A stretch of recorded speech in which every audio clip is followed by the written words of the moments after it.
Ракот на црниот дроб е новата светска пандемија и се искачи на трето место по причините за смртност кај пациентите со малигни заболувања.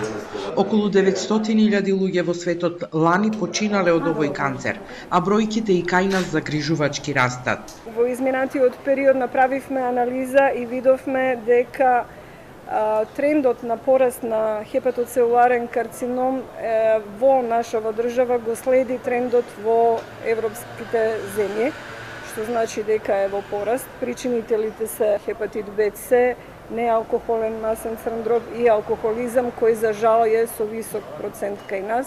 Невладината Хепар-центарот Битола е активно вклучена во битката против вирусните хепатити како најголеми причинители за рак на црниот дроб, а во теке едномесечна кампања за подигање на јавната свест.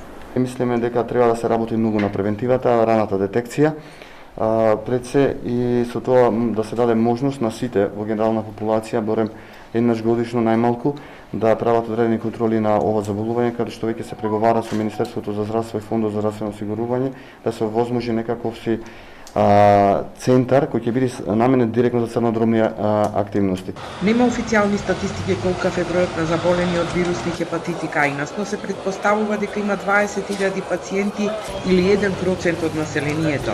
Не се знае точно ниту колку пациенти заболеле од рак на црниот дроб, што ја наметна потребата од изработка на национална стратегија, во која е вклучен тим лекари од повеќе специјалности.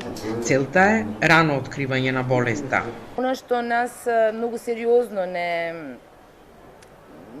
мотивира е можноста да превенираме во една сериозно добра, а ние имаме таква, инфектолозите имаат таква добро искуство со работата и соработката со граѓанскиот сектор, е токму скринингот и превенцијата на вирусните хепатити.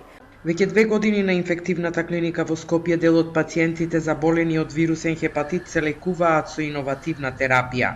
Сега се најавува ваква терапија и на клиниката за гастроентерохепатологија, која ќе биде набавена следниот месец.